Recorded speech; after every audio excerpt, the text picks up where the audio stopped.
আসসালামু আলাইকুম। Doctor consultancy থেকে আমি আসাদুল্লাহ টিভি.ভিডিও ইউটিউব চ্যানেল থেকে আসাদুল্লাহ কনসালটেন্ট আছি তোমাদের সাথে এমবিবিএস ভর্তি। আর আজকের যে বিষয় নিয়ে কথা বলবো সেটা হচ্ছে যে প্রাইভেট মেডিকেল কলেজের দ্বিতীয় সার্কুলার কি আদৌ দিবে। আমি আমার রক্ত দিয়ে লিখে দিতে পারবো দ্বিতীয় সার্কুলার অবশ্যই অবশ্যই দিবে ইনশাল্লাহ। এমনকি এটা কবে দিতে পারে এটা আমি গ্যারান্টি দিচ্ছি না কবে দিতে পারে, তবে আশা করি অতি দ্রুত দিয়ে দিবে, এমনকি ঈদের আগে দিয়ে দিবে, এমনকি সামনের সপ্তাহে ইনশাল্লাহ সার্কুলারটা দিয়ে দিতে পারে। বুঝতে পারছো?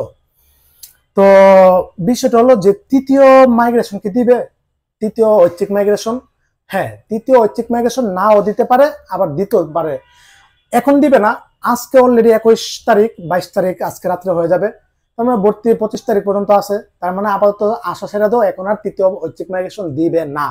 কিন্তু তৃতীয় ঐচ্ছিক মাইগ্রেশন দিলেও দিতে পারে। কখন দিতে পারে? দ্বিতীয় সার্কুলারের যে ভর্তি কার্যক্রমে যে ভর্তি হতে হবে তখন তৃতীয় মাইগ্রেশন দিতে পারে, এমনকি আশা করি দিবে, যেহেতু নীতিমালাতে লেখা আছে 3টা ঐচ্ছিক মাইগ্রেশন হবে, 3টা সার্কুলার হবে। সুতরাং হাইপারের কোনো কারণ নাই। আর আমি স্বাস্থ্য অধিদপ্তরে গিয়ে যে ভিডিওটা তৈরি করছি, কর্মকর্তার এরা অনেক সময় অনেক কথা উল্টা পুল্টা বলে, নিজের অনেক কিছু জানে না যারা আছে। হয়তো প্রফেসর ডাক্তার মহিউদ্দিন মাতাব্বর স্যার থাকলে আমি রিয়েল একদম নিউজগুলি জানতে পারতাম। উনি স্যার একদম রিয়েল ইয়াগুলি আপডেটগুলি জানা দেখি আমি আমার পরিচয়টা বললে তখন স্যার একদম যা যা সত্য তা একদম জানিয়ে দিয়ে, গত বছর গেছিলাম বলে সব জানা দিয়েছিল। দ্বিতীয় সার্কুলার দেওয়ার 20 দিন আগে বাংলাদেশ ভাষা জানতো না, তখন আমি জেনে গেছিলাম, স্যারের কাছ থেকে সরাসরি গেছিলাম, পরিস্থিতি ছিল মেডিকেল স্টুডেন্ট স্যার আর্টসে জানার জন্য। আমার স্টুডেন্টরা গতবার ধর আমি কন্টেন্ট ক্রিয়েটর ছিলাম না, তখন হচ্ছে আমি এমনি একটু লেখালেখি ফেসবুক করতাম। তবে আড্ডা মহিউদ্দিন মাতাব্বর স্যার, ডাক্তার অধ্যাপক মহিউদ্দিন মাতাব্বর স্যার কিন্তু আজকে ছিল না অফিসে, চলে গেছে। আমি যাওয়ার আধা ঘন্টা আগে চলে গেছে কি। তো যাও, তো এক কর্মকর্তা উনি হয়তো ভুলভাল অনেক তথ্য দিছে কি। তো বিষয় হচ্ছে দ্বিতীয় সরকার দিবে, অবশ্যই দিবে। এখন বিষয় হচ্ছে যে তুমি সিট পাবা কি পাবা না। অনেক মেডিকেল কলেজে বহুত সিট ফাঁকা আছে, বুঝতে পারছো? হয়তো টপ যে কয়টা আছে না, টপ 4-5টা মেডিকেল কলেজ আছে না, এগুলোতে হয়তো ফিল আপ হয়ে গেছে, তুমি নাও পেতে পারো। কিন্তু মোটামুটি ভালো মানের, মিডিয়ামের মধ্যে ভালো, এমনকি মধ্যম শ্রেণীর মধ্যে ভালো, এগুলোতে মোটামুটি পেয়ে যাবা, সমস্যা নাই। একটা না একটা সিট তুমি পাবা, শিওর থাকো, তোমার পজিশন যত দূরে হোক না কেন। আমি আবারও বলতেছি, দ্বিতীয় সার্কুলারে মোটামুটি আবারও যারা আবেদন করেনি, যারা ভর্তি হতে চাচ্ছ, সবাই মোটামুটি সিট পাবা, এটা শিওর থাকো। বুঝতে পারছো? আজ পর্যন্ত যত প্রায় 150 মতো কন্টেন্ট দিচ্ছে, কোনোটা তো মানে মিস হয়নি, সবগুলি কথার সাথে মিলে গেছে আলহামদুলিল্লাহ ইনশাল্লাহ। যাও, সবাই সিট পাবা, হাইপারের কারণ নাই। মেধা ৭৮ কোটি অনেকের চান্স হয়নি, হাইপার অনেক টেনশন করতেছো। একটু আগে এক আন্টি ফোন দিছে, মেয়ের পজিশন হয়েছে 5-7 হাজার টাঙ্গাইল থেকে, চান্স মানে মেধা গোটে হয়নি। এখন প্রাইভেট মেডিকেল যে মানে দ্বিতীয় সার করে আমাদের মেডিকেল কলেজে হতে যাচ্ছে। আর একটু আগে আন্টি ফোন দেওয়ার আগে আরেক আঙ্কেল ফোন দিয়েছে হচ্ছে আপনার রাজশাহী থেকে, পজিশন হয়েছে 5,414। তার মানে আর 41 জন যদি সরকারি মেডিকেল কলেজে তুমি মানে নেয় তাহলে কিন্তু ওর চান্স হয়ে যাবে। কিন্তু মেধা ৭৮ কোটার সঙ্গে জানতোই না, পরে আমার ভিডিও দেখে জানতে পারছে ওই আঙ্কেল আমাদের মেডিকেল কলেজে ভর্তি হতে যাচ্ছে। তো ওই আঙ্কেলের কথা বললো, তো সমস্যা নেই ইনশাল্লাহ। আর এরকম প্রায় 30-40 জন আছে আমাদের মেডিকেল কলেজে ভর্তি হতে যাচ্ছে, কিন্তু আমাদের মেডিকেল সিট আছে মাত্র কয়েকটা দেশিদের। বুঝতে পারছো? এখন ফরেনার সিট যদি ফাঁকা হয় তখন ফরেনার সিটে ঢুকতে পারবে দেশিরা কি। তো যাও, তো তোমরা যারা হতে চাও যোগাযোগ করে, একটা সমস্যা নেই। ঢাকারও কয়েকটা মেডিকেল কলেজের সাথে ভালো সম্পর্ক আছে, টপ টপ 1-2টা মেডিকেল কলেজের সাথে কম টাকা করে দিতে পারবো। আর সর্বোপরি সর্বসাহায্য দিক দিয়ে হেল্প করতে পারবো তথ্য মত দিয়ে, যেভাবে বলো।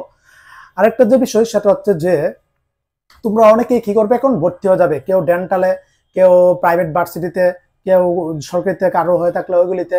তারপরে দেখবে দ্বিতীয় সরকার দিয়ে দিচ্ছে, তখন তখন ওর স্বপ্ন ছিল ডাক্তারি পড়বে, তখন ওইগুলি ক্যান্সেল করে তো আয়সা আবার মেডিকেলে ঢুকে। এরকম কিন্তু গতবার আমি 2টা ছেলেকে আমাদের মেডিকেলে ভর্তি করেছি, একটা ছেলেকে একটা মেয়েকে, যারা ডেন্টাল ভর্তি হয়েছিল, পরে ডেন্টাল ভর্তি ক্যান্সেল করে পরে ভর্তি করে দিচ্ছে কি।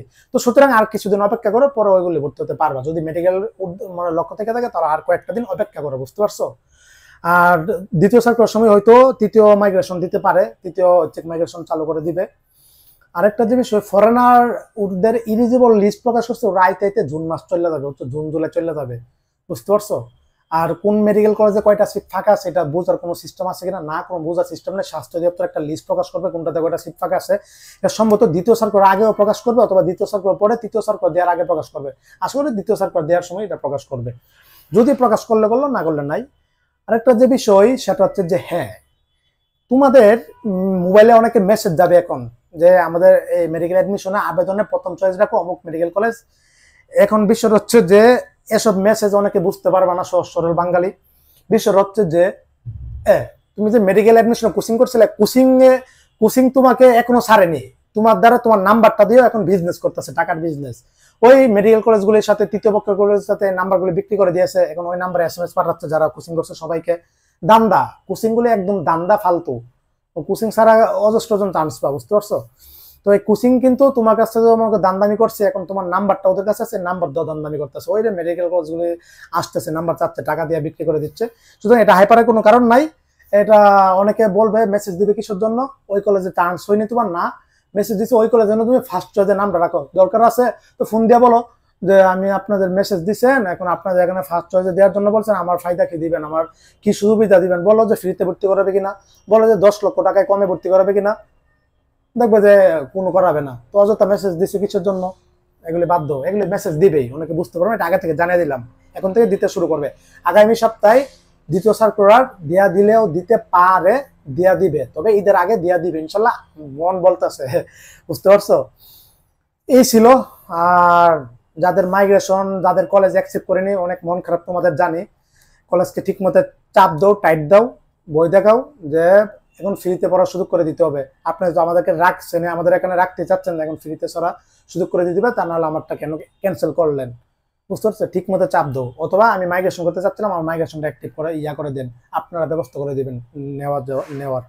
এই ছিল। সবাই ভালো থাকো, সুস্থ থাকো, সবার জন্য অনেক অনেক শুভকামনা রইল। ঢাকা শহরে আসি আমি কালকে, আমার স্টুডেন্ট অনেকগুলি আছে, এগুলি ভর্তি করে, ডেন্টালে, মেডিকেলে, আরো কয়েকটা ইয়াতে, মানে ডেন্টাল কলেজে ভর্তি কালকে থেকে শুরু, ডেন্টালে ভর্তি করে আমি চলে যাবো। কি অনেকগুলি যারা ডেন্টাল মেডিকেল কলেজে ভর্তি হতে চাও, Mandy dental college, city dental college, Saphena women's dental college, আমার সাথে অবশ্যই যোগাযোগ করবা। কর্তৃপক্ষের সাথে ভালোভাবে কথাবার্তা হয়েছে, সর্বাত্মক সুযোগ সুবিধা দিয়ে আমার স্টুডেন্টদের কিস্তির সুযোগ সুবিধা দিয়ে কম টাকায়, মোটামুটি 4-5-6 লক্ষ টাকা কম টাকায় করে দিয়ে ভর্তি ইনশাল্লাহ করে দিতেছি, বুঝতে পারছো? আমার পক্ষ থেকে এতটুকু করতেছি, অনেকের অনেক উপকার হবে। কালকে ইনশাল্লাহ 2টাকে ভর্তি করাবো, কালকে আমি চলে যাবো মেডিকেলে। সবাই ভালো থাকো, সুস্থ থাকো, সবার জন্য অনেক অনেক শুভকামনা রইল। আর হ্যাঁ, দ্বিতীয় সার্কুলার যারা ভর্তি হতে চাও অবশ্যই আমাকে জানাও। হ্যাঁ, আসসালামু আলাইকুম ওয়া রাহমাতুল্লাহি ওয়া বারাকাতুহু।